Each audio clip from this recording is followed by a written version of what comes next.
प्यारे दोस्तों, भाई बहन, जैसा कि आप सबको पता है कि इसके पहले हम 4 महीना पहले वीडियो बना चुके हैं। कुछ समस्याएं ऐसी थी जो 4 महीने से पेंडिंग पड़ा हुआ था। आज पुनः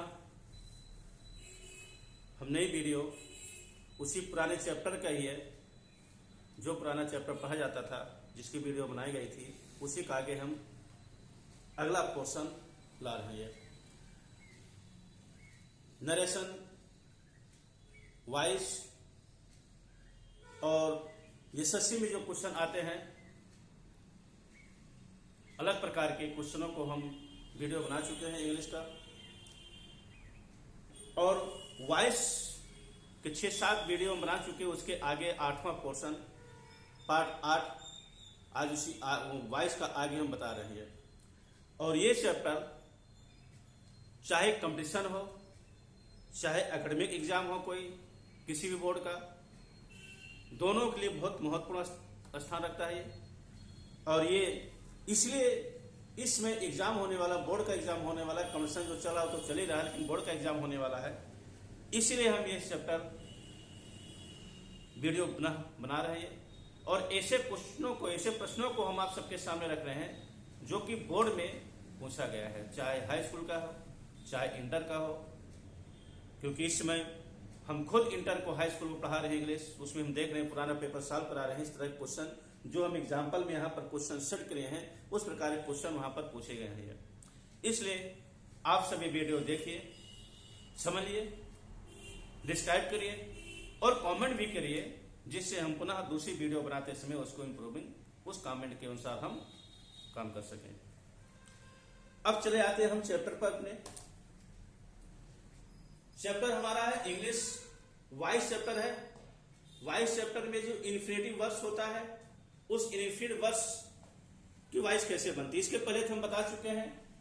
अलग अलग टेंस के अनुसार सब्जेक्ट हो, वर्ब हो, ऑब्जेक्ट हो, ऑब्जेक्ट को सब्जेक्ट बनाओ, वर्ब टेंस के अनुसार वर्ब लिखो, इसके बाद थर्ड फॉर्म बाय करके थर्ड फॉर्म लिखो और अब सब्जेक्ट को ऑब्जेक्ट बनाओ। इस तरह से क्वेश्चन बता चुके हैं। आज जो है इन्फिनेटिव वर्ब से संबंधित जो क्वेश्चन आते हैं, उसमें समस्याएं पैदा हो जाती है। इन्फिनेटिव अर्थात टू करके क्रिया का फर्स्ट फॉर्म जो लिखा रहता है, उसको इन्फिनेटिव वर्ब कहते हैं। इन्फिनेटिव वर्ब्स हिंदी में इसको अपरमेय क्रिया कहते हैं। ऐसे स्थानों पर इसको लगभग इसका 5 नियम है, 4-5 नियम है, जो हम एक-एक, 2-2 करके यहां पर आपको बता रहे हैं। तो पार्ट 1 में सिर्फ शुरुआत के 2 नियम बता रहे हैं, जो बहुत आसान है। ये उस 2 नियम में पहला नियम जो हमारा है, ये एक्टिव वॉइस, अगर सब्जेक्ट प्लस वर्ब, अब यहां वर्ब मतलब लिंकिंग वर्ब से is, am, was, were, have, has, had, ये सब जो प्रयोग होता है वो एल बी वर्ब्स मतलब वो लिंकिंग वर्ब्स। इसके बाद इन्फिनेटिव अर्थात टू करके जो कोई क्रिया लिखी रहती है, जैसे to go, to write, to play, ये इन्फिनेटिव वर्ब्स हो गया। तो लास्ट में ऑब्जेक्ट हो गया। इस स्ट्रक्चर पर अगर आपका एक्टिव वॉइस है, तो उसको पासिव वॉइस बनाने के लिए हम क्या लिखेंगे, उसको किस प्रकार से लिखेंगे।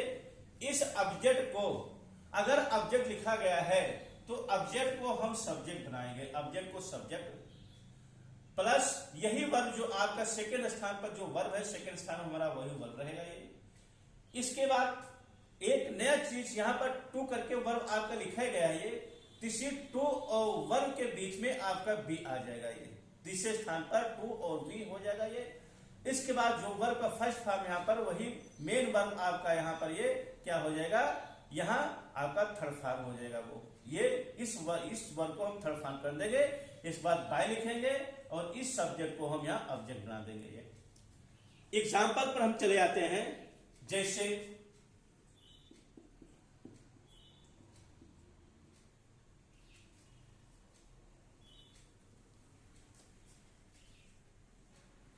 Passive voice,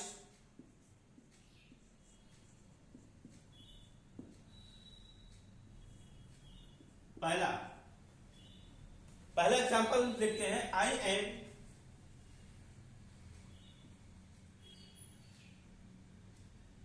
to write a book, I am to write a book. मैं एक पुस्तक लिखने वाला हूं, मैं एक किताब लिखने वाला हूं। अब हमने क्या बताया, यहां पर सब्जेक्ट हो गया, लिंकिंग वर्ब हो गया, टू राइट, यहां पर राइट हमने लिखा, सॉरी, यहां पर to write, I am to write a book. Subject हो गया, लिंकिंग वर्ब हो गया, टू करके यहां पर क्रिया लिखी, इसको इन्फिनेटिव वर्ब कहते हैं। इसको क्या कहते हैं, इन्फिनेटिव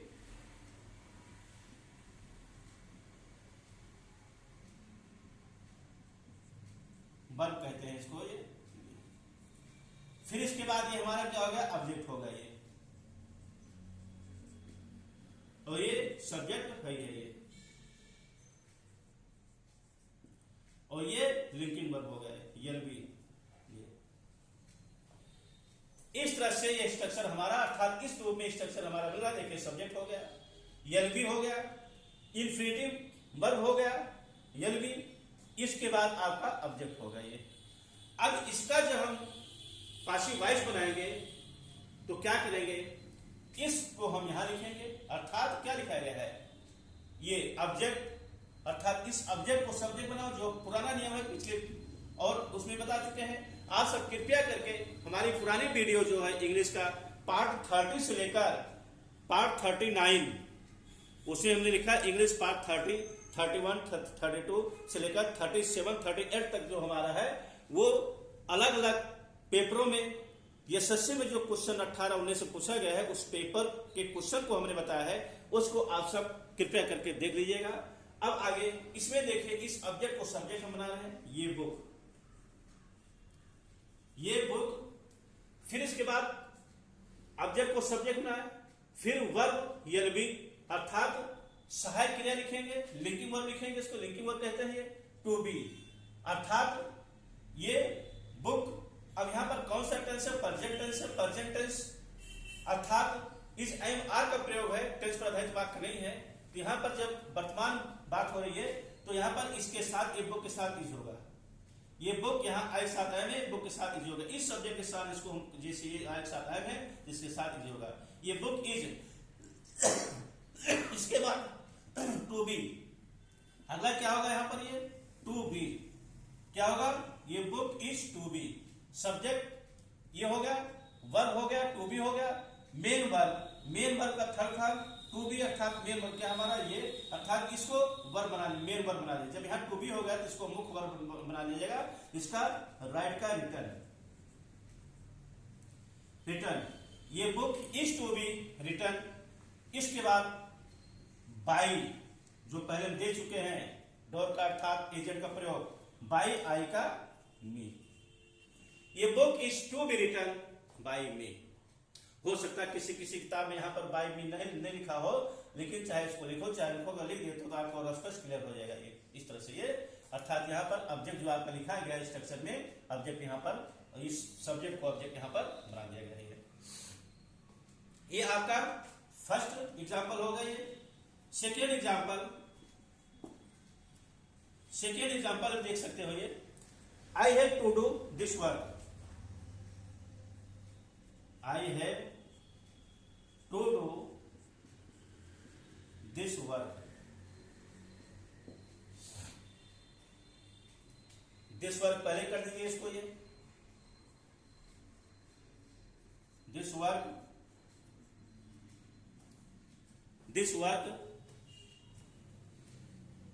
यहां आई साथ है, दिस वर्क साथ हैज होगा, इस बार टू और यहां पर बी, और इस डू का जो है third form done, this work has to be done by मी।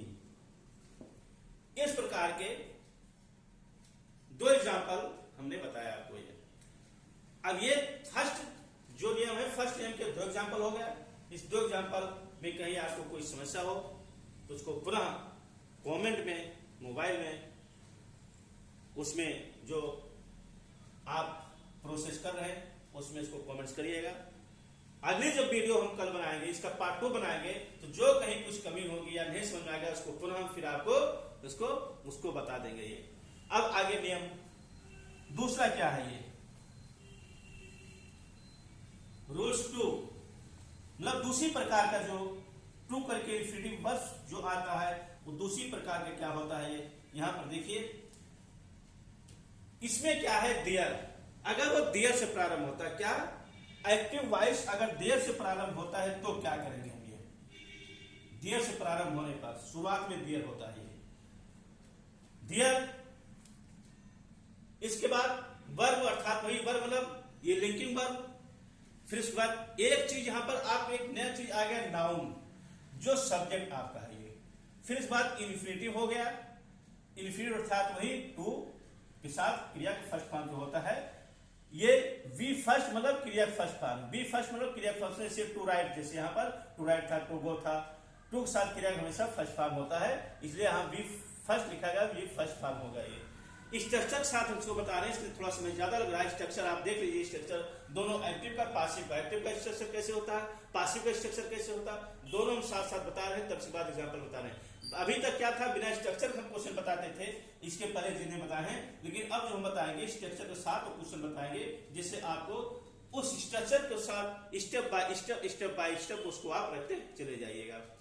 अब अगला देयर से, देयर तो इसकी जब पासिव वॉइस बनेगी तो यहां पर देखिए, यहां तो ऑब्जेक्ट है नहीं, जिस तरह सब्जेक्ट को ऑब्जेक्ट बनाया, ऑब्जेक्ट को सब्जेक्ट बनाया, ऐसा नहीं है।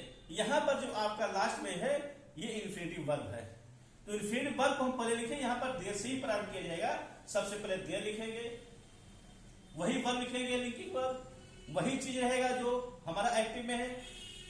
पासिव में यहां पर थोड़ा सा चेंज होगा, इस सब्जेक्ट बाद एल बी, अर्थात यहां पर जो आपका है टू बी हो जाएगा। ये टू आपका जो है सब्जेक्ट बाद आपका टू है ही है, सब्जेक्ट बाद टू रहेगा, एक नया उसमें जैसे वहां भी जोड़ते थे, जहां टू होगा वहां पर भी जोड़ देंगे, नया हमारा भी जुड़ेगा।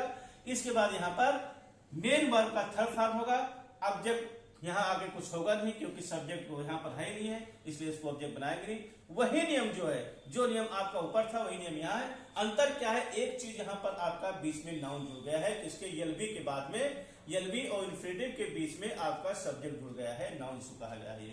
तो वहां पर उसको हमें वैसे लिख देना है, उसमें कोई अंतर नहीं, सिर्फ यहां पर आपका टू बी करके मेन वर्ब का थर्ड फॉर्म आपको लिखा जाएगा। जैसे हो गया there is no money, example there is no money,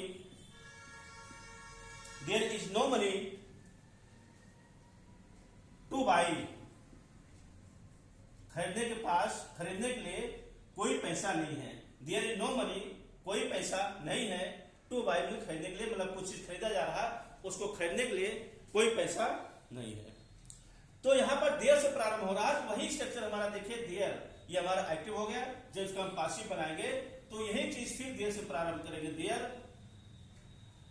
is का इज लिखेंगे, बाकी चीज वही रहेगा। नो मनी जो आपका सब्जेक्ट है, देखिए सब्जेक्ट यही चीज, एलबी के बाद आपका ये सब्जेक्ट हो गया, सब्जेक्ट हो गया, इसको नाउन कहा गया, इसको वैसे लिखेंगे no money, there is no money to, एक चीज यहां पर जुड़ गया बी, वही टू बाद बी, जैसे वहां था टू बी, इस जो क्रिया हमारा है ये, इस क्रिया का थर्ड फॉर्म बी का bought, B O U G bought, कोई समस्या नहीं है। There is no money to be bought, खरीदने के लिए कोई पैसा नहीं है। यहां पर ये आपका दूसरा example, example 1, example 2, there was time, there was time to labour,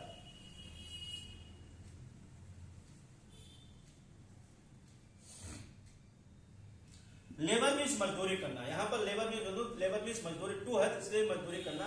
there was time to labour, मजदूरी करने के लिए, मेहनत करने के लिए समय था। अब यहां पर वही चीज करेंगे, देयर से प्रारंभ करेंगे, there was time to to be laboured, LABOURED, laboured, इसका हम लेबर्ड कर देंगे। बस यही चीज है। एक एक हम 2 एग्जाम्पल बता रहे हैं। अब इससे ज्यादा आप और एक्सरसाइज करिएगा और पुनः इस चैप्टर को देखिएगा, समझिएगा। और इसके बाद 3 नियम और हैं, जो 3 नियम पार्ट 2 में हम बताएंगे। पार्ट 2 में जो एक नियम आपका इट इज करके जो आता है, मोस्ट इंपॉर्टेंट चैप्टर है।